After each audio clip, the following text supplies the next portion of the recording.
Hi dears, welcome back my channel. ನಮ್ಮ ಪುಟ್ಟ ಕುಟುಂಬಕ್ಕೆ ಎಲ್ರಿಗೂ ಕೂಡ ಸ್ವಾಗತ. ಇವತ್ತು ಸಿಂಪಲಾಗಿ ಒಂದು ಪೂಜೆನ ಮುಗಿಸ್ಕೊತಾ ಇದ್ದೀನಿ. ಹೂವೆಲ್ಲ ಏನು ತೊಗೊಂಬಂದಿರಲಿಲ್ಲ. ಆರು ದೀಪಾಚರಣ ಅಂದ್ಬಿಟ್ಟು ಪೂಜೆ ಮಾಡ್ತಾಯಿದ್ದೀನಿ. ನಾನು ಯಾವಾಗ ಪೂಜೆ ಮಾಡಿದ್ರು ಲಕ್ಕಿ ಏನು ಮಾಡ್ತಾಳೆ ಅಂದರೆ ಬಂದು ಪಕ್ಕದಲ್ಲಿ ಕೂತ್ಕೊಳ್ಳೋದು, ಇಲ್ಲ ತೊಡೆ ಮೇಲೆ ತಲೆ ಹಾಕ್ಕೊಂಡು ಮಲ್ಕೊಳ್ಳೋದು. ನಾನು ಪೂಜೆ ಮಾಡಿ ಬಂದಮೇಲೆ ಹೊರಗಡೆ ಬಂದಮೇಲೆ ಏನು ಮಾಡ್ತಿರ್ತಾಳೆ, ದೇವ್ರ ಹತ್ರ ಸುಮ್ಮನೆ ಕೂತ್ಕೊಂಡಿರ್ತಾಳೆ. ಅದು ಏನು ಕೇಳ್ಕೊತಿರ್ತಾಳೆ ಅಂತ ನಂಗೆ ನಿಜವಾಗ್ಲೂ ಗೊತ್ತಿಲ್ಲ. ನಾನು ಪೂಜೆ ಮಾಡಿದಾಗ ಮಾತ್ರ ಬರ್ತಾಳೆ, ಇಲ್ಲಾಂದರೆ ಬರೋದಕ್ಕೆ ಹೋಗಲ್ಲ. ತುಂಬ ಹೊತ್ತು ದೇವ್ರ ಮನೇಲಿ ಕೂತ್ಕೊಂಡು ದೇವ್ರ ಫೋಟೋಗಳನ್ನೇ ನೋಡ್ತಿರ್ತಾಳೆ. ನನಗನ್ಸುತ್ತೆ ನಾವು ದೇವ್ರ ಹತ್ರ ಏನೇನಾದರೂ ಮಾತಾಡ್ತಾ ಇರ್ತೀವಲ್ಲ, ಅದೇ ಥರ ಪಾಪ ಅವಳು ಮಾತಾಡ್ತಿರ್ತಾಳೆ ಅಂತ ನನಗನ್ಸುತ್ತೆ. ಅದೇನೋ ಗೊತ್ತಿಲ್ಲ, ಪೂಜೆ ಮಾಡಬೇಕಾದ್ರೆ ಅವಳು ಇದ್ದೇ ಇರ್ತಾಳೆ. ಇವತ್ತೇ ಸ್ವಲ್ಪ ಹೋಗೋದು ಬರೋದು, ಯೋಗವ್ರು ಮನೇಲಿದ್ರಲ್ಲ ಅವರಿದ್ರೆ ಯಾಕೋ ಸ್ವಲ್ಪ ಇತ್ತೀಚೆಗೆ ಎದ್ರುಕೊತಾಳೆ. ಅದೇನು ಅಂತಲೇ ಗೊತ್ತಿಲ್ಲ. ಇನ್ನು ಪೂಜೆನ ಮುಗಿಸ್ಕೊಂಡು ಇನ್ನು ನನ್ನ ಇವತ್ತಿನ ವೀಡಿಯೋದಲ್ಲಿ ನಿಮ್ಮೆಲ್ರಿಗೂ ನಮ್ಮ ಲೈಫ್ನ ಅಪ್ಡೇಟ್ನ ತಿಳಿಸೋಣ ಅಂದ್ಕೊಂಡಿದ್ದೀನಿ.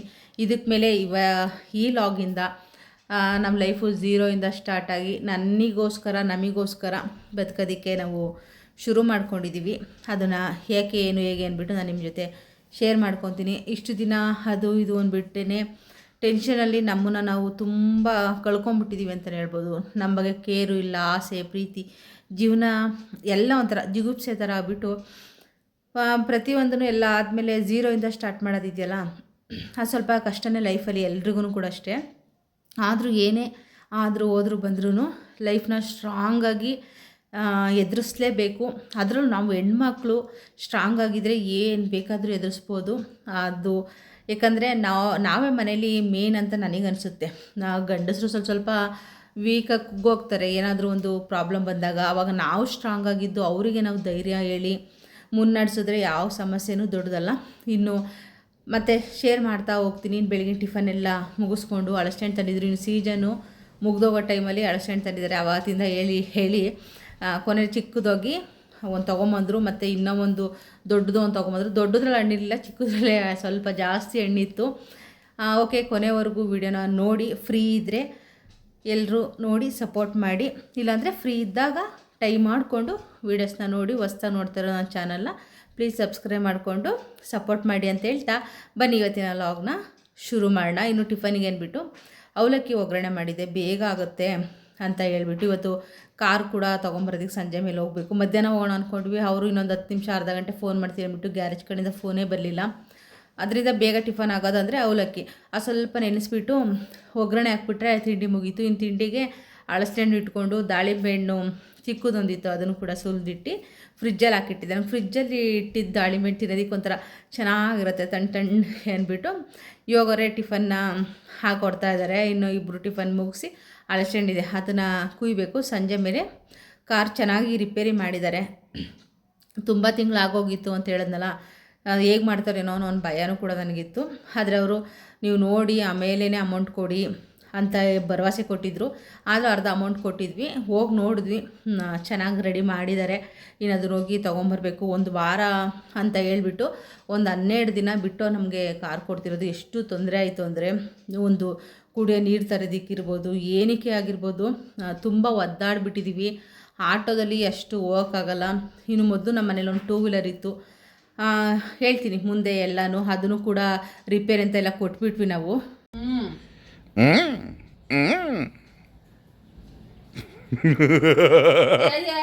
ನಗ್ಬೇಡ, ನಮ್ಮ ತಲೆನೋವು ಬರುತ್ತೆ, ಸುಮ್ಮನೆ ಇದ್ಬಿಡ ಸರ್. ಇದು ಇನ್ನೊಂದು ದಿನ ಬಿಸಿಲು ಬಂದ್ಬಿಟ್ಟಿದ್ರೆ ಚೆನ್ನಾಗಿ ಒಣಗಿದೆ ಅಂದರೆ ಪೌಡ್ರ್ ಮಾಡೋಕ್ಕೆ ಸ್ವಲ್ಪ ಈಸಿ ಆಗೋದು. ಗರ್ಗರಿಯಾಗಿ 4 ದಿನ ಆಯಿತು. ಬಿಸಿಲೇನು ಬೇಡ, ಹೇಗೋ ಸ್ಟವ್ ಹಚ್ತಿರಲ್ಲ, ಸ್ಟವ್ ಮೇಲೆ ಇಟ್ಬಿಡಿ ಸ್ವಲ್ಪ ಹೊತ್ತು, ಒಂದು ಅರ್ಧ ಗಂಟೆ. ಚೆನ್ನಾಗಿ ಒಣಗಿದಾವೆ. ಸ್ವಲ್ಪ ಪೌಡ್ರ್ ಹಾಕಿ ಗರ್ಗರಿಯಾಗಿ ತಗೋ. ಇದನ್ನಲ್ಲಿ ಇಡು. ಎಷ್ಟು ಅಳಸೆಹಣ್ಣು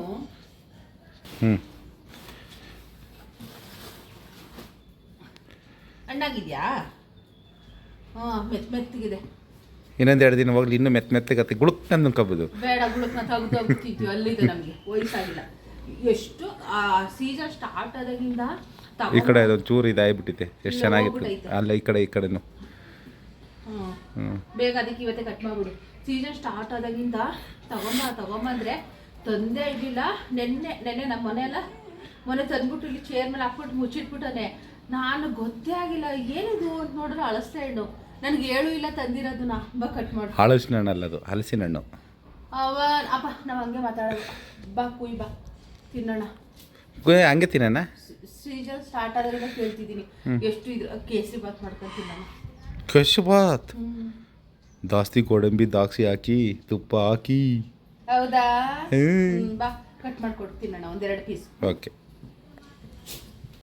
ಓಕೆ ನಾನು ಸ್ಟಾರ್ಟಿಂಗೆ ಹೇಳ್ದಾಗೆ ಏನು ನಮಗೋಸ್ಕರ ನಾವು ಯಾಕೆ ಬದುಕಬೇಕು ಅಂತ ಅಂದ್ಕೊಂಡಿದ್ದೆ ಅಂದರೆ ಸುಮಾರು 2 ವರ್ಷ ಆಯಿತು ನಮ್ಮ ಲೈಫ್ನ ನಾವು ತುಂಬ ಮಿಸ್ ಮಾಡ್ಕೊಬಿಟ್ವಿ. ಒಂದು ಏನು ಕೂಡ ತಗೊಳ್ಳೋದಕ್ಕೆ ತುಂಬ ಯೋಚನೆ ಮಾಡೋ ಥರ, ಬೇಡ ಇದಕ್ಕೆ ತಗೊಂಡ್ರೆ ವೇಸ್ಟ್ ಖರ್ಚಾಗುತ್ತೆ, ಸ್ವಲ್ಪ ಉಳಿಸೋಣ ಅಷ್ಟು ಪ್ರಾಬ್ಲಮಲ್ಲಿ 2 ವರ್ಷ ಪ್ರಾಬ್ಲಮ್ಮು ಯಾವ ರೀತಿ ಆಗ್ಬಿಡ್ತು ಅಂದರೆ ನಾನೆಲ್ಲ ವೀಡಿಯೋದಲ್ಲೆಲ್ಲ ನೋಡ್ತಾಯಿದ್ದೆ. ಈ ಡಿಪ್ರೆಷನ್ ಅನ್ನೋದು, ತಲೆನೋವು, ಸುಮ್ಮನೆ ಒಬ್ಬರೇ ಕೂತ್ಕೊಂಡು ಚಿಂತೆ ಮಾಡೋದು, ನಾನು ಇದೆಲ್ಲ ನಿಜನಾ ಅಂತ ಯೋಚನೆ ಮಾಡ್ತಿದ್ದೆ. ಆದರೆ ಪ್ರಾಬ್ಲಮ್ಸ್ ಅವ್ರವ್ರ ಲೈಫಲ್ಲಿ ಬಂದಾಗ ಅಷ್ಟೇ ಅದು ಗೊತ್ತಾಗೋದು. ಇದೆಲ್ಲ ಎಕ್ಸ್ಪೀರಿಯೆನ್ಸು ನಿಜವಾಗ್ಲೂ ನಾನು ಮಾಡಿಬಿಟ್ಟಿದ್ದೀನಿ. ಇದಕ್ಕೆ ಮುಂಚೆ ನನಗೊಂದು ತಲೆನೋವು ಬರ್ತಾ ಇರಲಿಲ್ಲ, ನಾಳೆ ಬಗ್ಗೆ ನಾನು ಚಿಂತೆನೂ ಮಾಡ್ತಿಲ್ಲ, ಸಂಜೆ ಬಗ್ಗೆನೂ ನಾನು ಚಿಂತೆ ಮಾಡ್ತಿಲ್ಲ. ಆ ರೀತಿ ನನ್ನ ಲೈಫಲ್ಲಿ ನಾನು ಇದ್ದಿದ್ದು. ಆದರೆ 2024ರಿಂದ ಸಿಕ್ಕಾಪಟ್ಟೆ ಟರ್ನ್ ಆಗ್ಬಿಡ್ತು. ಜನವರಿಯಿಂದನೇ ಟರ್ನ್ ಆಗ್ಬಿಡ್ತು. ಈ ಜನವರಿವರೆಗೂ ಕೂಡ ಪ್ರಾಬ್ಲಮ್ಮೇ. ನಮ್ಮ ಕಾರ್ ಆಕ್ಸಿಡೆಂಟ್ ಆಗಿದ್ದು ಕೂಡ ಈ ಜನವರಿಲೇ. ನಾನು ಯಾಕೆ ಇದನ್ನೆಲ್ಲ ಹೇಳ್ಕೊತಾ ಇದ್ದೀನಿ ಅಂತ ಹೇಳಿದ್ರೆ, ಕಷ್ಟ ಎಲ್ರಿಗೂ ಬರುತ್ತೆ, ಪ್ರತಿಯೊಬ್ಬ ಮನುಷ್ಯನಿಗೂ ಬರುತ್ತೆ. ಕಷ್ಟ ಬಂದಾಗಲೇ ನಮ್ಮವ್ರು ಯಾರು ಅಂತಲೂ ನಮಗೆ ಗೊತ್ತಾಗುತ್ತೆ, ಮತ್ತು ನಾವು ಮುಂದೆ ಹೇಗೆ ಬದುಕಬೇಕು ಅನ್ನೋದನ್ನು ತುಂಬ ಚೆನ್ನಾಗಿ ತಿಳಿಸ್ಕೊಡುತ್ತೆ. ಅದು ನನಗೆ ತುಂಬ ಚೆನ್ನಾಗಿ ತಿಳಿಸ್ಕೊಟ್ಬಿಡ್ತು. ಇದಕ್ಕಿಂತ ಮುಂಚೆ ನಾನು ಅಷ್ಟು ನಾಳೆ ಬಗ್ಗೆ ಯೋಚನೆ ಮಾಡ್ತಿಲ್ಲ ಅಂತ ಹೇಳಿದಲ್ಲ. ಎತ್ತಿಡಬೇಕು, ಸೇವ್ ಮಾಡಬೇಕು ಅಂದರೆ ಒಂದು ಐಡಿಯಾ, ಈಗ ಮಾಡಿದ್ರೆ ಈಗಿರುತ್ತೆ ಅಂದ್ಕೊಂಡೇ ಇದನ್ನ ಹೊರ್ತು ಎಲ್ಲರೂ ಯಾವಾಗಲೂ ಇದೇ ಥರ ಮೈಂಡಲ್ಲೇ ಇರ್ತಾರೆ ನಮ್ಮ ಜೊತೆ ಇರೋರು, ಈ ರೀತಿ ಬಂದುಬಿಟ್ಟೆ ನಾನು. ಆದರೆ ನಮಗೆ ಕಷ್ಟ ಬಂದಾಗ ಗೊತ್ತಾಯಿತು ಯಾರು ಹೇಗೆ ಏನು ಅಂದ್ಬಿಟ್ಟು. ಆದರೆ ಅದನ್ನೆಲ್ಲ ಎದುರಿಸೋಕ್ಕೆ ಧೈರ್ಯ ಬೇಕು, ಮತ್ತು ನಮ್ಮ ಜೊತೆ ಇರೋರ ಸಪೋರ್ಟ್ ಬೇಕು. ಇಲ್ಲಿ ಯಾರು ತಪ್ಪು ಯಾರು ಎಡವೋದ್ವಿ ಅಂತಲ್ಲ, ಆಲ್ಮೋಸ್ಟು ತಪ್ಪು ನನ್ನ ಕಡೆಯಿಂದನೇ. ಎಲ್ಲ ಪ್ರಾಬ್ಲಮ್ಗೂ ಕಾರಣನೇ ನಾನು. ಆದರೆ ಯೋಗವ್ರ ಬಗ್ಗೆ ನಾನು ನಿಜವಾಗ್ಲೂ ಖುಷಿ ಪಡ್ಬೇಕೇನೆಂದರೆ, ಒಂದು ದಿನವೂ ನೀನು ಈ ಥರ ಮಾಡಿದೆ, ಇದರಿಂದ ನಮ್ಗೆ ಇಷ್ಟೊಂದು ಪ್ರಾಬ್ಲಮ್ಮು ಕಷ್ಟ ನಿನಗೆ ಒಂದು ಮಾತು ಬೈಲೂ ಇಲ್ಲ, ಏನೂ ಇಲ್ಲ. ಅಷ್ಟು ಸಪೋರ್ಟಾಗಿ ಆಗಿದ್ದಾಗೋಗಿದೆ ಅಮ್ಮ, ಇದರಿಂದ ಹೊರ ಬರೋಣ, ತಲೆ ಕೆಡಿಸ್ಕೊಂಬೇಡ, ಈ ರೀತಿ ನಿಜವಾಗ್ಲೂ ತುಂಬ ಧೈರ್ಯ ಹೇಳಿ ನನ್ನ ಜೊತೆ ಯಾರೂ ನಿಲ್ಲಿಲ್ಲ. ನನ್ನ ಜೊತೆ ಇದ್ದಿದ್ದೇ ಯೋಗವರು. ಇದನ್ನು ಯಾಕೆ ಹೇಳ್ತೀನಿ ಅಂದರೆ, ಮದುವೆ ಆದಮೇಲೆ ಗಂಡ ಹೆಂಡ್ತಿ ಲೈಫಲ್ಲಿ ಒಬ್ರಿಗೊಬ್ರು ಆಗಲೇಬೇಕು. ಅವ್ರ ಕಡೆಯಿಂದ ತಪ್ಪಾದರೂ ನಾವು ಅವ್ರಿಗೆ ಅಷ್ಟೇ ಬೆನ್ನೆಲುಬಾಗಿ ನಿಲ್ಲಬೇಕು. ನಮ್ಮ ಕಡೆಯಿಂದ ತಪ್ಪಾದಾಗೂ ನಮ್ಮನ್ನು ಬೈಯೋದು, ನಿನ್ನಿಂದ ಹಿಂಗೆ ಆಯಿತು ಅನ್ನೋ ಬದಲು ಆಗಿದೆ, ಅದನ್ನು ಬದಲಾಯಿಸೋಕ್ಕಾಗಲ್ಲ.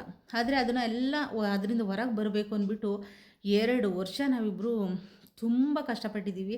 ನಾನು ಎಷ್ಟೋ ಸಲ ವೀಡಿಯೋಸ್ಗಳನ್ನ ಸರಿಯಾಗಿ ಆಗ್ತಿಲ್ಲ. ಕಾರಣ ಏನಂದರೆ ವೀಡಿಯೋ ಮಾಡೋಕ್ಕಾಗಲ್ಲ ಅನ್ನೋದೊಂದು, ಆ ಮೈಂಡೇ ಬರಲ್ಲ. ಈಗ ತಲೆ ತುಂಬ ನಾವು ಅದು ಇದು ಏನಾರ ತುಂಬಿಕೊಂಡಾಗ ಬರ್ತಾನೆ ಅದು ಆಲೋಚನೆ ಬರ್ತಿಲ್ಲ. ಹೇಗಂದರೆ ಒಬ್ಬಳೇ ಕೂತ್ಕೊತಿದ್ದೆ, ಯಾರೂ ಬೇಡ, ಏನೂ ಬೇಡ, ಆ ರೀತಿಯಾಗಿ ಹೋಗಿದೆ. ಪಾಪ ಯೋಗರು ಸರಿ ಹೋಗುತ್ತೆ, ಇವತ್ತಲ್ಲ ನಾಳೆ ಸ್ಟ್ರಾಂಗ್ ಆಗಿರು, ನೀನು ಹೆಂಗಿದ್ದೆ, ಯಾಕೆ ಹಿಂಗಾಗ್ಬಿಟ್ಟೆ, ತುಂಬ ಧೈರ್ಯ ಹೇಳಿದ್ದಾರೆ. ಆದರೆ ನಿಜವಲ್ಲೂ ನಾನು ಪುಣ್ಯ ಮಾಡಿದ್ದೀನಿ. ಯಾಕಂದರೆ ಯೋಗ ನಾನು ಇಷ್ಟು ಅರ್ಥ ಮಾಡಿಕೊಂಡು ಇಷ್ಟೆಲ್ಲ ಜೊತೆ ನಡೆದಿದ್ದೀವಿ. ಕಷ್ಟ ಸುಖನೂ ನೋಡೋಕ್ಕೋಗಿದೆ, ಕಷ್ಟನೂ ನೋಡೋಕ್ಕೋಗಿದೆ. ಇನ್ನೇನಿದ್ರು ನಮ್ಮ ಲೈಫಲ್ಲಿ ನಾನು ಹೇಳಿದ್ನಲ್ಲ, ಈ ವಿಡಿಯೋಯಿಂದ ಇನ್ನು ಇವತ್ತಿನ ದಿನದಿಂದ ನಾವು ಝೀರೋಯಿಂದ, ಅಂದರೆ ಯಾವ ಸೇವಿಂಗ್ಸ್ ಅಮೌಂಟು ಇಲ್ಲ, ಯಾವುದೂ ಇಲ್ಲ, ಝೀರೋಯಿಂದ ಇನ್ನು ಲೈಫ್ನ ನಾವು ಕಟ್ಕೊಬೇಕು. ಯಾವ ರೀತಿ ಕಟ್ಕೊತೀವಿ ಏನೋ ನಿಜ ನನಗೆ ಐಡಿಯಾನೂ ಇಲ್ಲ. ಆದರೆ ಇಷ್ಟು ದಿನ ಯಾಮಾರಿ ಥರ ನಾನು ಯಾಮಾರಬಾರ್ದು ಅನ್ನೋದು ನಾನು ತಿಳ್ಕೊಂಡಿದ್ದೀನಿ. ನಮ್ಮ ಲೈಫ್ನ ನಾವು ಹೇಗೆ ಸ್ಟ್ರಾಂಗ್ ಮಾಡಿಕೊಂಡು ಹೇಗೆ ಬದುಕಬೇಕು ಅಂತ ತುಂಬ ಚೆನ್ನಾಗಿ ಅರ್ಥ ಆಗಿದೆ. ನಾನು ಏನು ಹೇಳೋಕ್ಕೆ ಬರ್ತಿದ್ದೀನಿ ಅಂದರೆ, ನಾವು ಚೆನ್ನಾಗಿದ್ದಾಗ ಎಲ್ಲರೂ ನಂಬಿ ಕೈಲಿರೋದನ್ನು ದಯವಿಟ್ಟು ಯಾರೂ ಕಳ್ಕೊಬೇಡಿ. ನಮ್ಮ ಕೈ ಬರಿದಾದಾಗ ಯಾರೂ ಬರಲ್ಲ, ಯಾವ ರಿಲೇಷನೂ ಬರಲ್ಲ, ಯಾವ ಫ್ರೆಂಡ್ಸು ಬರಲ್ಲ, ಜೊತೆಗೆ ಹುಡ್ತೋರು ಬರಲ್ಲ, ಯಾರೂ ಬರಲ್ಲ. ಅಯ್ಯೋ ನಮಗೆ ಯಾಕೆ ಹೇಳ್ಬಿಟ್ಟು ಏನೇನು ಪ್ರಾಬ್ಲಮ್ ಅಂತ ಕೇಳೋದಕ್ಕೆ ಜನನೇ ಇರಲ್ಲ. ಆ ರೀತಿ ಆಗೋಗುತ್ತೆ. ಯಾವಾಗಲೂ ನನ್ನ ಹತ್ರ ಎಲ್ಲರೂ ಮಾತಾಡ್ತಿದ್ದವರೆಲ್ಲ ನಾನು ಸ್ವಲ್ಪ ಪ್ರಾಬ್ಲಮ್ ಸಿಗಾಕೊಂಡು ಹೇಳಿದ ತಕ್ಷಣ ನನ್ನ ಹತ್ರ ಮಾತಾಡೋದೇ ಸ್ಟಾಪ್ ಮಾಡಿಬಿಟ್ರು ಎಷ್ಟೋ ಜನ. ಅದೆಲ್ಲ ನೋವು ದುಃಖ ಇದೆ, ಅದನ್ನೆಲ್ಲ ಮರೆತುಬಿಟ್ಟು ಇದಕ್ಕೆ ಮೇಲೆ ಅಯ್ಯೋ ನಮ್ಮ ಆರೋಗ್ಯದ ಬಗ್ಗೆ ನಾವು ಕಾಳಜಿನೇ ಮಾಡಲಿಲ್ಲ. ಈ ಏನು ಇದೇ ಊಟ ಫಸ್ಟು ನಮ್ಮ ಲೈಫ್ ಸ್ಟೈಲ್ ಹೇಗಿತ್ತಂದರೆ, ಪ್ರತಿದಿನ ಒಂದೊಳ್ಳೆ ಊಟ ಮಾಡಬೇಕು, ಆರೋಗ್ಯವಾಗಿ ಪ್ರೋಟೀನಾಗಿ ಈ ಥರ ಇತ್ತು. ಆಮೇಲೆ ಏನೋ ಒಂದು ಸಾಂಬಾರು ಇದೆಯಾ, ಅನ್ನ ಇಲ್ವಾ, ಅದು ಇಲ್ಲ, ಮೊಸರು, ಹಿಂಗೆ ಒಂಥರ ವಿಚಿತ್ರ. ಅಂದರೆ ಏನೋ ಮಾಡೋದಕ್ಕೆ ಮನಸ್ಸಿಲ್ಲಲ್ಲ. ಅದಕ್ಕೋಸ್ಕರ ಇನ್ಮೇಲೆ ನಾವು ನಮಗೋಸ್ಕರ, ನಮ್ಮಿಬ್ರಿಗೋಸ್ಕರ ಬದುಕೋಣ ಅಂತ ತೀರ್ಮಾನ ಮಾಡ್ಕೊಂಡಿದ್ದೆ. ಯಾಕಂದ್ರೆ ನನಗೆ ಗೊತ್ತಾಗಿದ್ದು ಇಷ್ಟೇ, ಕಷ್ಟ ಇಲ್ಲಿ ಸುಖ ಇಲ್ಲಿ ಯೋಗೋರು ನನ್ನ ಜೊತೆ ಇರ್ತಾರೆ, ಗಂಡನೇ ಆಗೋದು ಅಂತ ತಿಳ್ಕೊಂಡಿದ್ದೀನಿ. ಅದಕ್ಕೋಸ್ಕರ ಇನ್ಮೇಲೆ ಸ್ವಲ್ಪ ಅಲ್ಲಿ ಹೋಗಬೇಕು ನಮಗೋಸ್ಕರ. ನಾವು ಇಷ್ಟು ದಿನ 2 ವರ್ಷ ಅಂತ ಅಂದರೆ ನೀವು ಅನ್ಕೊಬೋದು ಇಷ್ಟು ವರ್ಷ ಏನು ಮಾಡಿದ್ರು ಅಂತ. ನಾವು ಇಷ್ಟು ವರ್ಷ ಏನು ಮಾಡಿದ್ವಿ ಅಂದರೆ ಮುಂದೆ ಲೈಫ್ ಆಗಿರಲಿ ಈಗಿರಲಿ ಅಂದ್ಬಿಟ್ಟು ಒಂದಷ್ಟು ಮನೆಗೆ ವಸ್ತುಗಳಿರ್ಬೋದು, ಇಲ್ಲ ಏನೋ ತೊಗೊಳ್ಳೋಣ, ಇಷ್ಟು ವರ್ಷದಲ್ಲಿ ನಾವು ಸ್ವಲ್ಪ ಸೆಟ್ಲ್ ಆಗಿಬಿಡ್ಬೇಕು ಅಂದರೆ ಮನೆಗಿನೇನೋ ಪ್ಲ್ಯಾನ್ ಇಲ್ಲ, ಒಂದು ಮಟ್ಟಿಗೆ ಸೆಟ್ಲ್ ಆಗಬೇಕು ಅಂದ್ಬಿಟ್ಟು ನಾವು ಮದುವೆ ಆದಾಗಿಂದನೂ ಅದ್ರ ಕಡೆ ಫೋಕಸ್ ಮಾಡಿದ್ವಿ. ಆ ರೀತಿಯೇ ಇತ್ತು. ಆದರೆ ಈ 2 ವರ್ಷದಲ್ಲಿ ಇದಕ್ಕಿಂತ ಎಲ್ಲ ಉಲ್ಟಾಗೋಯ್ತು. ನಾವೇನು ಸೇವಿಂಗ್ ಮಾಡ್ಕೊಂಡಿದ್ವಿ, ಏನು ನಮ್ಮ ಮೈಂಡ್ ಏನಿತ್ತು ಟೋಟಲ್ ಎಲ್ಲನೂ ನಾವು ಕಳ್ಕೊಂಡ್ವಿ. ಈಗ ಏನಿದೆ, ಈಗ ಅದನ್ನು ನಾವು ನಮ್ಮ ಖುಷಿ ಆರೋಗ್ಯದ ಜೊತೆ ಅದನ್ನೆಲ್ಲ ನಾವು ಮತ್ತೆ ಪಡ್ಕೊಂಡಂದರೆ ನಾವು ಮಾಡೋ ನಾನು ಮನೇಲೇ ಇರ್ತೀನಿ, ಯೋಗೋರು ಮಾತ್ರ ಕೆಲ್ಸಕ್ಕೆ ಹೋಗೋದು. ಅದರಲ್ಲೇ ಫಸ್ಟ್ ಯಾವ ರೀತಿ ಲೈಫ್ ಸ್ಟೈಲ್ ಇತ್ತು ಅದೇ ರೀತಿ ಸ್ಟಾರ್ಟ್ ಮಾಡಿ ನಾವು ಎಷ್ಟು ಇವತ್ತು ಕೆಳಗೆ ಬಿದ್ದು ಕುಗ್ಗಿದ್ದೀವಿ. ಒಂದಲ್ಲ ಒಂದಿನ ಮತ್ತೆ ನಾನು ಮುಂದೆ ಬರ್ತೀನಿ ಅನ್ನೋ ನಂಬಿಕೆ ಧೈರ್ಯ ನನಗಿದೆ. ಆದರೆ ಟೋಟಲ್ ಮೈಂಡ್ ಫುಲ್ಲು ಕ್ಲಿಯರ್ ಆಯಿತು. ಏನೆಲ್ಲ ಸ್ಟ್ರಕ್ಕಾಗಿ ಹೋಗಿತ್ತು, ಎಷ್ಟೆಲ್ಲ ಪ್ರಾಬ್ಲಮ್ ತಲೆಯಲ್ಲಿತ್ತು, ಆ ಎಲ್ಲ ಪ್ರಾಬ್ಲಮ್ಗಳನ್ನ ಇವತ್ತು ಬಗೆಹರಿಸ್ಕೊಂಡಿದ್ದೀನಿ. ಮನುಷ್ಯ ಅಂದಮೇಲೆ ಪ್ರಾಬ್ಲಮ್ ಮುಗ್ದೇ ಹೋಯ್ತು ಅನ್ನೋದೆಲ್ಲ ಸುಳ್ಳು. ಏನಾದರೂ ಒಂದು ಸಣ್ಣ ಪುಟ್ಟದ್ದು ಇದ್ದೇ ಇರುತ್ತೆ.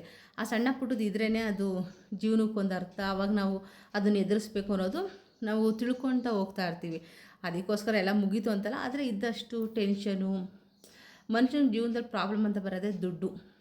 ನಾವು ಒಬ್ಬರು ಕೊಟ್ಟಾದ್ರೂ ಪ್ರಾಬ್ಲಮ್ಮೇ, ಒಬ್ರ ಹತ್ರ ಈಸ್ಕೊಂಡ್ರೂ ಪ್ರಾಬ್ಲಮ್ಮೇ. ಸದ್ಯ ನಾನು ಅದರಿಂದ ಆದಷ್ಟು ಹೊರಗೆ ಬಂದುಬಿಟ್ಟೆ. ಅದೊಂದು ನನಗೆ ಖುಷಿ ಇದೆ. ₹1 ಒಬ್ರ ಹತ್ರ ನಾನು ಯಾವತ್ತೂ ಈಸ್ಕೊಳ್ದಿರೋಳು. ನಾನು ಎಲ್ಲರ ಹತ್ರ ಈಸ್ಕೊಳ್ಳೋ ಥರನೂ ಕೂಡ ಟೈಮ್ ಬಂತು. ಟೈಮ್ ಯಾವಾಗಲೂ ಒಂದೇ ಥರ ಇರುತ್ತೆ ಅಂತ ನಾನು ಅಂದ್ಕೊಳ್ಳೋ. ಒಂದೊಂದು ಸಲ ನಾನು ಒಂಥರ ಗರ್ವನೇ ಮಾಡಿದ್ದೆ ನಾನು ಅಂತ ಅನಿಸುತ್ತೆ. ಏನಂದರೆ ಕೆಡ್ತಾಗಲ್ಲ. ಹಬ್ಬ ಸದ್ಯ ನಮಗೊಂದು ಸಾಲ ಇಲ್ಲ, ಒಂದು ಲೋನ್ ಇಲ್ಲ, ನೆಮ್ಮದಿ. ಅವತ್ತು ದುಡ್ದು ಅವತ್ತು ತಿಂತೀವಲ್ವ ಅಂತ ನಾನು ಅಂದ್ಕೊಂಡಿದ್ದೆ. ಆದರೆ ನಾವೊಂದು ಅಂದ್ಕೊಂಡ್ರೆ ದೇವ್ರೊಂದು ಬಗೆತಾನೆ ಅಂತಾರಲ್ಲ, ಆ ರೀತಿ ಲೋನು ಆಯಿತು, ಸಾಲನೂ ಆಯಿತು, ಕೈಲಿದ್ದು ದುಡ್ಡು ಕಳ್ಕೊಂತು. ಇಷ್ಟೆಲ್ಲ ಉಲ್ಟಾ ಪಲ್ಟಾ ಆಗಿಬಿಡ್ತು. ಆದರೆ 2 ವರ್ಷದ್ದು ಅನುಭವ ಇದೆಯಲ್ಲ, 20 ವರ್ಷದ ಅನುಭವಕ್ಕಿಂತ ದೊಡ್ಡ ಅನುಭವ ಅದು. ಖಂಡಿತವಾಗ್ಲೂ ಯಾರಿಗೆ ಏನೇ ಸಮಸ್ಯೆ ಇದ್ರೂ ಅಷ್ಟೇ ಒಬ್ರಿಗೊಬ್ರು ಸಪೋರ್ಟಿವ್ ಆಗಿರಿ. ಗಂಡ ಆಗಿರ್ಬೋದು, ಹೆಂಡತಿ ಆಗಿರ್ಬೋದು, ನಾವು ಎಷ್ಟು ಸ್ಟ್ರಾಂಗ್ ಇರ್ತೀವಿ ಅವಾಗ ಏನೇ ಪ್ರಾಬ್ಲಮ್ ಇದ್ದರೂ ಏನಿದ್ರೂ ಎದುರಿಸ್ಬೋದು. ನಾವೇನಾದರೂ ಸ್ವಲ್ಪ ವೀಕಾಗಿ ಆ ಕ್ಷಣ ಪ್ರಾಬ್ಲಮ್ಸ್ ಬಂದಾಗ ಮೈಂಡಿಗೆ ಅನಿಸುತ್ತೆ, ಅಯ್ಯೋ ಯಾಕಪ್ಪ ಬೇಕು ಈ ಬದುಕು, ಈ ಜೀವನ ಬೇಡವೇ ಬೇಡ ಅನಿಸುತ್ತೆ. ಆದರೆ ನಾವು ಆ ಕ್ಷಣ ತಗೊಳ್ಳೋ ಅಂಥ ತೀರ್ಮಾನ ಎಲ್ಲ ಲೈಫ್ಗೂ ಸರಿ ಹೋಗಲ್ಲ. ಅದು ನಮ್ಮ ಜೊತೆ ಇರೋರಿಗೆ ಕಷ್ಟವೂ ಆಗ್ಬೋದು. ಅದರಿಂದ ನಮ್ಮ ಜೊತೆ ಇರೋರ ಬಗ್ಗೆನೂ ಯೋಚನೆ ಮಾಡಿ ನಾವು ಈಗ ನಾವೇ ಸಂಪಾದನೆ ಮಾಡ್ಕೊಂಡಿದ್ದು, ನಾವೇ ಕಳ್ಕೊಂಡಿದ್ದು, ಮತ್ತೆ ಅದನ್ನು ಸಂಪಾದನೆ ಮಾಡ್ತೀವಿ. ಆ ನಂಬಿಕೆ ಭರವಸೆ ನಮ್ಮಲ್ಲಿ ಯಾವತ್ತೂ ಹೋಗಬಾರ್ದು. ಅದು ಎಲ್ಲಿವರೆಗೂ ಇರುತ್ತೋ ಅಲ್ಲಿವರೆಗೂ ನಾವು ಜೀವನದಲ್ಲಿ ಮುಂದೆ ಬಂದೇ ಬರ್ತೀವಿ, ಗೆದ್ದೇ ಗೆಲ್ತೀವಿ. ಹೆಣ್ಮಕ್ಳು ಸ್ಟ್ರಾಂಗ್ ಆಗಿರಿ. ನಾನು ಮುಖ್ಯವಾಗಿ ಹೇಳೋದು, ಒಂದು ಫ್ಯಾಮಿಲೀಲಿ ಮೇನ್ ಪಿಲ್ಲರೇ ಹೆಣ್ಮಕ್ಳು. ನಾವು ಸ್ವಲ್ಪ ಕುಗ್ಗೋದ್ವಿ ಅಂದ್ಕೊಳ್ಳಿ, ನಮ್ಮ ಜೊತೆ ಇರೋರು ಅವರು ಕುಗ್ಗೋಗ್ತಾರೆ. ಮತ್ತು ನಾವು ಕುಗ್ಗೋದ್ರೆ ಏನಾಗುತ್ತೆ ಹೇಳಿ, ಮನೆ ಜೀವನ ನಡೆಸೋದು ನಿಜವಾಗ್ಲೂ ತುಂಬ ಕಷ್ಟ. ನಾವು ಸ್ಟ್ರಾಂಗ್ ಆಗಿದ್ದು ಖುಷಿಯಾಗಿ ಏನೇ ದುಃಖ ಇದ್ದರೂ ಹೊರಗಡೆ ತೋರಿಸ್ಕೊಳ್ದೇ ಓಡಾಡಿಕೊಂಡು ಆವಾಗ ಜೊತೆಲಿರೋ ಧೈರ್ಯ ಬಂದು ಬಿಡು ಹೆದರ್ಸೋಣ ಅನ್ನೋದು ಬರುತ್ತೆ. ಇವತ್ತಿಗೂ ನನ್ನನ್ನು ಯಾರೇ ನೋಡಿದ್ರೂ ನನಗೇನು ಪ್ರಾಬ್ಲಮ್ ಇಲ್ಲ ಅಂತಲೇ ಅಂದ್ಕೊಳ್ತಾರೆ. ಅದು ನಿಜ. ಯಾಕಂದ್ರೆ ನಾನು ಆ ಥರ ಇರ್ತೀನಿ. ಎಲ್ಲೇ ಹೋದ್ರೂ ನಾನು ಇರೋದೇ ಹಾಗೆ, ಸ್ವಲ್ಪ ಏನೂ ಪ್ರಾಬ್ಲಮ್ ಇಲ್ಲ, ಅಪ್ಪ ಇರೋದಿಬ್ಬರು ಜಾಲಿಯಾಗಿದ್ದಾರೆ, ಹೀಗೇ ನಾನು ತೋರಿಸ್ಕೊಡೋದು. ಯಾಕಂದ್ರೆ ನಮ್ಮ ಪ್ರಾಬ್ಲಮ್ ನಮಗಿಲ್ಲಿ ಅಂದ್ಬಿಟ್ಟು ಅಷ್ಟೇ. ನಾನು ತುಂಬ ಎಳೀತಿದ್ದೀನಿ ಅಂತ ಅನಿಸಿದ್ರೆ, ಬೋರ್ ಆಗಿದ್ರೆ ಸಾರಿ. ಯಾಕಂದರೆ ನನ್ನ ಅನುಭವನ ನಾನು ಹೇಳ್ಕೊಬೇಕಿತ್ತು.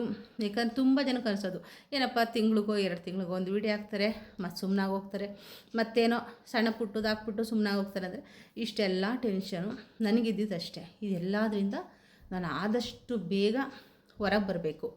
ಮತ್ತು ಈ ರೀತಿ ನಾನು ಸಿಗಾಕೊಂಬಾರ್ದು ಅಂದರೆ ಸ್ವಲ್ಪ ಟೈಮ್ ತೊಗೊಳ್ತು, ತುಂಬ ಟೈಮ್ ತೊಗೊಳ್ತು. ನಾನು ಎಡವಿದ್ದು ಒಂದೇ ಒಂದು ತಿಂಗಳು, 2024 ಜನವರಿಲಿ 1 ತಿಂಗಳು ನಾನು ಯಾಮಾರಿದ್ದಕ್ಕೆ 2 ವರ್ಷ ಕಷ್ಟಪಟ್ಟಿದ್ದೀನಿ. ಕೆಲವೊಂದು ನಾವು ಈಸಿಯಾಗಿ ಸಾಲ್ವ್ ಮಾಡ್ಕೋಬೋದು. ಆದರೆ ಆ ಟೈಮಲ್ಲಿ ನಮ್ಮ ಗ್ರಾಚಾರ ಅಂತಾರಲ್ಲ, ಅದು ತಲೆ ಮೈಂಡು ಓಡಲ್ಲ ನಿಜವಾಗ್ಲೂ. ಏನು ಅನುಭವಿಸ್ಬೇಕು ಅಂತಿರುತ್ತೋ ಅದನ್ನು ಅನುಭವಿಸೇ ತೀರಬೇಕು ಅನ್ನೋ ಥರ ಆ 1 ತಿಂಗಳು ನಾನು ಯಾಮಾರಿದ್ದಕ್ಕೆ 2 ವರ್ಷ ಕಷ್ಟಪಡೋ ಥರ ಆಯಿತು. ಓಕೆ, ಆದರೂ ಪರವಾಗಿಲ್ಲ, ಎಲ್ಲ ಆಗೋದೆಲ್ಲ ಒಳ್ಳೆಯದಕ್ಕೆ ದೇವ್ರ ಮೇಲೆ ಭಾರ ಹಾಕಿ ಇನ್ನು ಮುಂದೆ ನೆಮ್ಮದಿಯಾಗಿ ಆದಷ್ಟು ಇನ್ನು ಏನು ಕಳ್ಕೊಂಡಿದ್ವಿ ಅದನ್ನೆಲ್ಲ ಪಡ್ಕೊಳ್ಳೋ ಪ್ರಯತ್ನ ಮಾಡ್ತಾ ಸ್ವಲ್ಪ ಹೊರಗಡೆ ಹೋಗಿ ಬರಬೇಕು. ಒಂದು ಊರಿಗೆ ಹೋಗಿಲ್ಲ, ಎಲ್ಲೂ ಹೋಗಿಲ್ಲ. ಹೋದರೆ ಅಕ್ಕಪಕ್ಕ ಇರೋಂಥ 1-2 ದೇವಸ್ಥಾನ ಬಿಟ್ಟರೆ ನಮಗೆ ಅಂತ 1 ದಿನ 2 ದಿನ ಒಂದು ಟ್ರಿಪ್ ಹೋಗಿಲ್ಲ, ಒಂದು ರಿಲೇಷನ್ ಮನೆಗೆ ಹೋಗಿಲ್ಲ, ಏನೂ ಇಲ್ಲ. ಜನ ಸಂಪರ್ಕ, ಫೋನು ಯಾವುದು ಎಲ್ಲ ಟೋಟಲು ಬಂದ್ ಮಾಡಿಬಿಟ್ಟೆ. 2 ವರ್ಷ ನಾನು ನಿಜವಾಗಿ ಯಾರ ಹತ್ರನೂ ಮಾತಾಡಿಲ್ಲ. ನಮ್ಮ ಅಮ್ಮ, ನಮ್ಮ ಅಕ್ಕ ಒಬ್ಬರ ಹತ್ರ ನಾನು ಮಾತಾಡಿಲ್ಲ, ಒಬ್ಬಳೇ. ಯಾಕಂದರೆ ಆ ರೀತಿ ಆಗ್ಬಿಡ್ತು ಮೈಂಡು. ಈ ರೀತಿ ಪ್ರಾಬ್ಲಮ್ಮು ನಮಗೆ ಬಂದುಬಿಡ್ತಲ್ಲ, ಅದರಿಂದ ನಾನು ಹೊರ ಬರೋಕ್ಕೆ ತುಂಬ ಟೈಮ್ ತೊಗೊಂಡಿದ್ದೀನಿ. ಓಕೆ, ಯಾರೂ ಬೇಜಾರು ಮಾಡ್ಕೋಬೇಡಿ, ತುಂಬ ಜಾಸ್ತಿ ಹೇಳ್ತಾ ಇದ್ದೀನಿ ಅಂದ್ಬಿಟ್ಟು. ಇನ್ನು ನಾವು ಕಾರ್ ತೊಗೊಂಬರೋಕ್ಕೆ ಹೋಗೋಷ್ಟರೊಡೆ ಸಂಜೆ ಆಗ್ಬಿಡ್ತು. ಯಾಕಂದರೆ 5:30ಗೆ ಆಟೋ ಬುಕ್ ಮಾಡೋದಕ್ಕೆ ಸ್ಟಾರ್ಟ್ ಮಾಡಿದ್ದಕ್ಕೆ 7 ಗಂಟೆಗೆ ಬುಕ್ಕಿಂಗ್ ತೊಗೊಂಡಿದ್ದೆ. ನಮ್ಮ ಏರಿಯಾದಲ್ಲಿ ಇದೇ ಕಷ್ಟ. ಅದಕ್ಕೆ ನಾನು ಕಾರ್ ಬಿಡೋದಕ್ಕೆ ಇಷ್ಟು ತಿಂಗಳು ಯೋಚನೆ ಮಾಡಿದೆ. ಬಿಟ್ಬಿಡೋದಲ್ಲ, ಎಮರ್ಜೆನ್ಸಿ ಓಡಾಡಬೇಕು ಅಂದ್ರೂ ತುಂಬ ಕಷ್ಟ ಇದೆ ಅಂದ್ಬಿಟ್ಟು 7 ಗಂಟೆಗೆ ಆಟೋ ಸಿಕ್ತು. ಆಮೇಲೆ ಹೋಗಿ ಗ್ಯಾರೇಜಲ್ಲಿ ಇಟ್ಟಿರಲಿಲ್ಲ, ಅವರೆಲ್ಲ ಬೇರೆ ಕಡೆ ಗೋಡನ್ ಹತ್ರ ನಿಲ್ಲಿಸ್ಬಿಟ್ಟಿದ್ರು. ಅಲ್ಲಿ ಹೋಗಿ ಕಾರ್ ತೊಗೊಂಡು ಎಲ್ಲ ಯೋಗವ್ರು ಚೆಕ್ ಮಾಡ್ಕೊತಾಯಿದ್ರು, ಅವರು ಚೆನ್ನಾಗಿ ಮಾಡಿದ್ದಾರೆ ಅಂದ್ಬಿಟ್ಟು. ಚೆನ್ನಾಗಿ ಮಾಡಿದ್ದಾರೆ, ಆದರೆ ಅವ್ರಿಗೆ ಕತ್ಲೆಯಲ್ಲಿ ನೋಡಲಿಲ್ವಲ್ಲ, ಅವ್ರು ಇನ್ನೊಂದು ಸಲ ಬೆಳಕಲ್ಲಿ ಇನ್ನೊಂದು ಸಲ ನೋಡಬೇಕು ಅಂತ ಫುಲ್ಲು ಧೂಳು ಹಿಡಿದ್ಬಿಟ್ಟಿದೆ ಕಾರು. ಅಂದರೆ ರೋಡ್ ಸೈಡ್ ನಿಲ್ಲಿಸ್ತಿರ್ತಾರಲ್ಲ ಗಾಡಿಗಳು ಓಡಾಡ್ಬೇಕಾದ್ರೆ ಧೂಳು ಹಿಡಿದು ಇನ್ನು ಇದನ್ನು ಒಂದು ಸಲ ಕಾರ್ ವಾಶ್ ಮಾಡಿಸ್ಬೇಡ ಅಂದ್ಕೊಂಡಿದ್ದೀವಿ. ವಾಶ್ ಮಾಡಿಸ್ಬಿಟ್ಟು ಆಕ್ಸಿಡೆಂಟ್ ಆಗಿರೋ ಗಾಡಿ ಅಲ್ವಾ, ದೇವಸ್ಥಾನಕ್ಕೆ ಹೋಗ್ಬಿಟ್ಟು ಪೂಜೆ ಮಾಡ್ಸೋಣ ಅಂದ್ಕೊಂಡು. ನನಗೆ 2 ದೇವ್ರ ಮನಸ್ಸಲ್ಲಿದೆ, ಯಾವ ದೇವಸ್ಥಾನಕ್ಕೆ ಹೋಗೋದು ಅನ್ನೋದು ಗೊತ್ತಿಲ್ಲ. ಆ 2 ಕಲ್ಲು ಒಂದು ಕಡೆ ಒಂದು 2-3 ದಿನ ಬಿಟ್ಟು, ಯಾಕಂದ್ರೆ ನಾವು ಭಾನುವಾರ ಗಾಡಿ ತೊಗೊಂಡು ಹೋಗ್ತಾ ಇರೋದು. ಒಂದು 2-3 ದಿನ ಗಾಡಿನ ನೀಟಾಗಿ ವಾಶ್ ಮಾಡಿಸಿ ಎಲ್ಲ ಆದಮೇಲೆ ದೇವಸ್ಥಾನಕ್ಕೆ ತೊಗೊಂಡೋಗಿ ಪೂಜೆ ಮಾಡಿಸ್ಕೊಂಡು, ಹಾಗೆ ಗಾಡಿನೂ ಹೊಸ್ದಾಗಿ ರೆಡಿಯಾಗಿದೆ. ನಮ್ಮ ಲೈಫು ಹೊಸ್ದಾಗಿ ಸ್ಟಾರ್ಟ್ ಆಗ್ತಾಯಿದೆ. ನಿಮ್ಮೆಲ್ಲರ ಸಪೋರ್ಟ್ ಕೂಡ ನಮ್ಮ ಯೂಟ್ಯೂಬ್ ಚಾನಲ್ ಮೇಲೆ ಮತ್ತು ನಮ್ಮ ಮೇಲೆ ಸದಾ ಯಾವಾಗಲೂ ಇರಲಿ. ಇನ್ನು ನಾನ್ ವೆಜ್ಜು ಮಾಡೋಣ ಅಂತ ಅಂದ್ಕೊಂಡ್ವಿ, ಸಂಡೇ ಮಾಡಲಿಲ್ಲ. ಇನ್ನು ಇಲ್ಲಿಂದ ಹೋಗಿ ಮತ್ತೆ ನಾವು ತಗೊಂಡು ಮಾಡೋದು ಹೇಗಪ್ಪ ಅಂದ್ಬಿಟ್ಟು ಮಧ್ಯಾಹ್ನದ್ದೇ ಸ್ವಲ್ಪ ಸಾಂಬಾರು ರೈಸ್ ಎಲ್ಲ ಇತ್ತು, ಅದನ್ನು ತಿನ್ಕೊಬೇಡ, ಲಕ್ಕಿಗೆ ಬೇಕಾದ್ರೆ ಏನಾದರೂ ಮೊಟ್ಟೆ ಗಿಟ್ಟೆ ಬೇಯಿಸಿ ಕೊಟ್ಬೇಡ ಅಂದ್ಬಿಟ್ಟೆ. ಯಾಕಂದ್ರೆ ನಾವು ತಿನ್ನಲಿಲ್ಲ ಅಂದ್ಬಿಟ್ಟು ಅವಳು ತಿನ್ನಬಾರ್ದು ಅಂತ ಅಂದ್ಕೊಂಡು ಸುಮ್ಮನೆ ಅವಳು ಇದು ಮಾಡಬಾರ್ದಲ್ವ. ಅವಳಿಗೆ ತಿನ್ನೋದ್ರ ಬಗ್ಗೆ ಸ್ವಲ್ಪ ಜಾಸ್ತಿ ಆಸೆ. ಏನಾದರೂ ಕೊಡ್ತಲ್ಲಿ, ಏನಾದರೂ ತಿನ್ನಬೇಕು ಅಂತ ಆತುರಿಸ್ತಿರ್ತಾಳೆ. ಒಂಥರ ಎಷ್ಟೋ ದಿನ ಇದು ಊಟನೇ ಮಾಡಿಲ್ವೇನೋ ನನಗೆ. ಇನ್ನು ಮನೆಗೆ ಹೋಗೋಷ್ಟಡೆ ಪಜೀತಿ ಬೊಗಳ್ತಾಳೆ ಅಂದ್ಬಿಟ್ಟು ಅಕ್ಕಪಕ್ಕದವರೆಲ್ಲ ಹೇಳಿದ್ದಾರೆ, ನೀವು ಕಟ್ಟಾಕ್ಬಿಟ್ಟು ಹೋದ ತಕ್ಷಣ ಬೊಗ್ಳ ಸ್ಟಾರ್ಟ್ ಮಾಡಿದವಳು ನಿಲ್ಲಿಸೋದೇ ಇಲ್ಲ ಅಂದ್ಬಿಟ್ಟು. ನಮಗೆ ಗೊತ್ತಿರಲಿಲ್ಲ ಅಕ್ಕಪಕ್ಕದವ್ರಿಗೆ ಎಷ್ಟು ಬೋರ್ ಆಗ್ಬಿಟ್ಟೈತೆ ಅವಳಿಂದ. ಅಂದರೆ ಈಗಳನ್ನ ಬಿಟ್ಟು ಹೋಗೋಕ್ಕಾಗಲ್ಲ, ಗೇಟಿಂದ ಹೊರಗೆ ಹೋಗ್ಬಿಡ್ತಾಳೆ. ಸ್ವಲ್ಪ ದಪ್ಪ ಆದಮೇಲೆ ಬೇಕಾದರೆ ಗೇಟಲ್ಲೇ ಬಿಟ್ಬಿಟ್ಟು ಹೋಗೋಣ ಅಂತ ಅಂದ್ಕೊಂಡಿದ್ದೀನಿ. ಇವತ್ತಿನ ವೀಡಿಯೋ ಇಷ್ಟ ಆದರೆ ಪ್ಲೀಸ್ ಒಂದು ಲೈಕ್ ಮಾಡಿ, ಸಬ್ಸ್ಕ್ರೈಬ್ ಮಾಡ್ಕೊಳ್ಳಿ.